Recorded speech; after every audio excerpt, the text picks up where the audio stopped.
Hello, boys and girls and Cougar parents. This evening we're going to be taking a look at transversals. First of all, what a transversal is.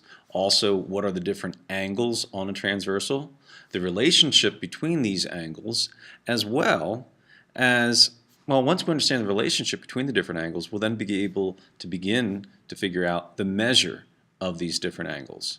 Let's take a look at our assignment and we'll do a few problems together. Okay, boys and girls, let's take a look at transversal. Now, when looking at a transversal, there's one thing I want you to be able to pull away from today's lesson, at least one thing, and that's if you know one angle, you can figure out all the rest. It's almost like the game of dominoes. And if you know anything about dominoes, you line up the dominoes properly, and all you have to do is knock over the first domino, and that hits the next and leads on to the next, and you create a chain reaction until all of the dominoes are knocked down. And we can do that with figuring out these angles if you know your rules or relationships between the different angles on a transversal. Now the first thing I want to take a look at is I know if this angle here is 61, then I know that vertical or opposite angles are equal to one another. So this angle here must also be 61. Okay? And if that angle is 61, or this angle here is 61, okay, I know that these two angles together, this angle 61 and this angle over here, both of them combined form a straight line, which means they equal 180 degrees, or they're supplementary. So if both of these angles, this 61 and this mystery angle, are 180, all I have to do is take away 61 away from 180, and that'll tell me that this angle here is 119 degrees. And if this angle here is 119, the angle across from it, or opposite of it, is also 119. Okay, and I could have solved it too by saying, hey, this 61 degree angle, this angle here are supplementary, but I always go for the easy. Why make things difficult if they're not? Okay, so these opposite angles are congruent. Now, what do I know about the angles down here? Well, I know that this angle and this angle here, okay, these two angles, they're what we call corresponding. Okay, and corresponding angles are congruent. So this angle here would be 119 degrees, which means this angle over here is also 119 degrees. Now, and we're quite familiar now with 119 degrees. We know what its supplementary counterpart is going to be. It's going to be 61. And how do I know that? Well, I could take this down here and say, hey, they're corresponding, so it's 61 degrees that way. I could also say that, okay, 61 and 119 are supplementary. Okay, they both form a 180 degree line or straight line.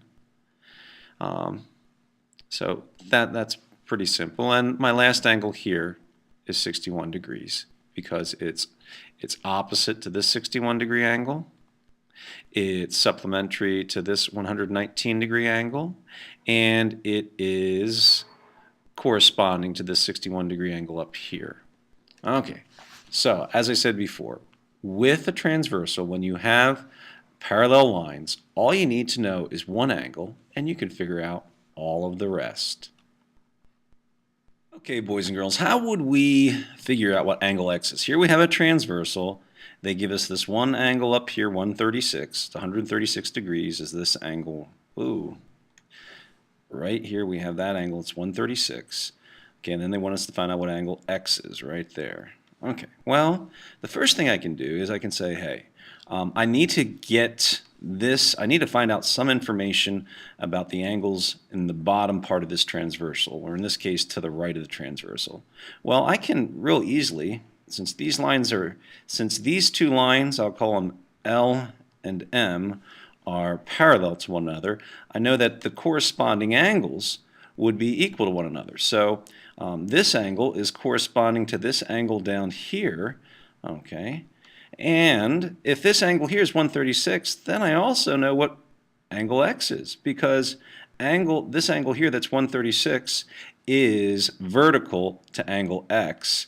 So because it is vertical or an opposite angle, they're equal. Okay, so x is equal to 136. Okay, 136 degrees. Let's take a look at number 6. Okay, again, they give us one angle on the transversal. These two lines are parallel. I need to find some information over here in the bottom right-hand side of these angles in order to figure out what x is. And I'm going to use my corresponding angle first. Oops. Okay, when I go from here to here, I know that these are corresponding angles, so these two angles must be the same. That would be 88 degrees. And once again, I go across, find my vertical angle.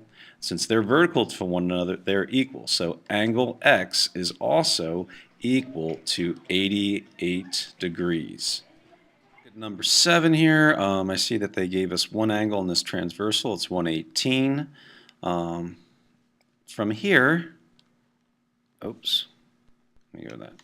Okay, from here, I know that if this angle here is 118, its corresponding angle would be down here, which would also be 118. Now this tells me here that angle X, which is my desired angle that I want to know, it would be supplementary to 118. So that means angle X plus angle 118 would total 180 degrees because they form a straight line. So I would take 118 and I'd subtract that from 180. Do some regrouping here, and I would get 62 degrees. So this angle here, angle X, is 62 degrees. That's our answer. Now let's flip over to the back side of our worksheet, and here this time we again have transversals and we're trying to find a mystery angle, but this time the mystery angle is not just a variable, it's a whole equation. So this whole equation is going to be equal to whatever this variable is. And number 19 starts off real easy for us. Right here I see that this is a 90-degree angle. And if this is a 90-degree angle, then we know that all the rest of these are also going to be 90 degrees. And I can then just transfer that down to here. Since these two lines here that the transversal intersects are parallel, these are all going to be 90-degree angles too. So this angle here is 90 degrees. It's a right angle. So I can say that 21x is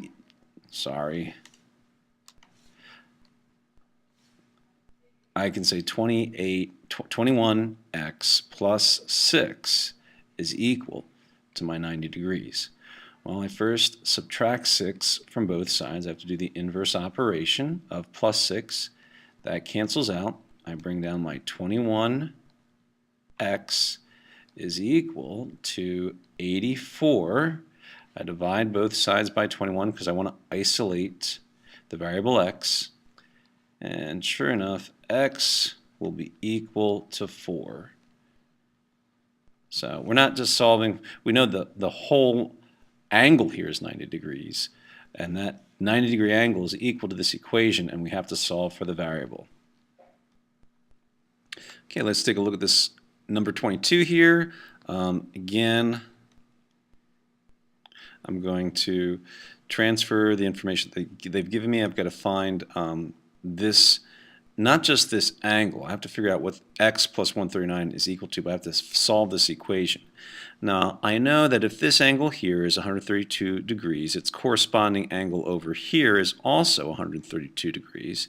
And since these two angles are vertical or opposite one another, they are equal. So I know that x plus 139 is equal to 132 degrees. And I want to solve for x. Okay, I'm solving for x, not the angle. I know that this angle is 132 degrees. Okay, but what would x be? Well, I've got to subtract 39 from both sides, 139. Goodbye to that. I bring down my x. X is going to be equal to 132 minus 139, which is going to be a negative 7. The difference between 132 and 139 is 7, and I have more negatives than positives. So x is equal to a negative 7. Now some of you are going to say, well, that's weird, you can't have a negative angle. Well, That's not what we're doing here. We're saying x is negative 7. So negative 7 plus 139 is really 139 minus 7, which gives me 132. And that is congruent. Okay, this equation either looks really scary or really confusing to you. I should say this problem. Because here, the only information they're giving us is the measure of both of these angles is an equation. You might say, well, how can I do this? Well, once again, take what you know and run with it. Okay, I know that this angle here, okay, it's sitting right here, is x plus 89. Now, I don't know what x is. Okay, and then I look at this one here, I see it doesn't help me out either. The other angle in this transversal is x plus 109.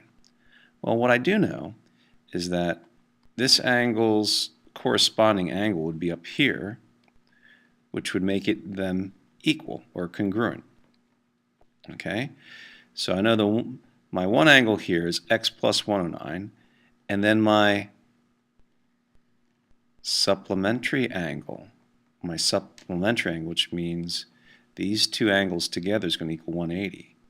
Hey, I think I have an equation. So this angle, x plus 109, plus this angle, x plus 89, is going to equal 180. I can run with that. So I got x plus 109 plus, that's my one angle, and then the angle that's supplementary to that is x plus 89. These two supplementary angles have to equal 180 because they form a straight line. Okay, so let's first simplify by combining like terms. X and x would give me 2x. 109 plus 89. I'm going to go over here.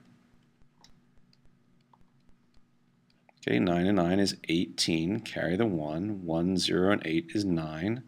Bring down my 1, 198. So plus 198 would equal 180. Okay, so let's now solve for x. The first step is to get rid of what's being added or subtracted by doing an inverse operation. So I subtract 198 from that side, and what I do to one side I have to do to the other to keep it balanced. They cancel each other out. 180 minus 198. What's the difference between these two? 18. And I have more negatives than positives, so it's negative 18 is equal to 2x. Okay, still one more inverse operation to isolate x. The inverse of multiplying by 2 is dividing by 2. And I need to do that to both sides. My 2's cancel each other out, and x is going to be equal to a negative 18 divided by 2, which is a negative 9. Okay, now this isn't saying that any of these angles are equal to negative 9. It's simply saying that x is. And if we go back, we can clearly see that, hey, a negative 9 plus 109 would be just 100. Same thing as 109 minus 9. And then 89 plus a negative 9 would be 80. So 100 plus 80 is 180. As always, I hope that was helpful. And if you have any questions, please bring them to class tomorrow. Looking forward to seeing you then. Bye-bye.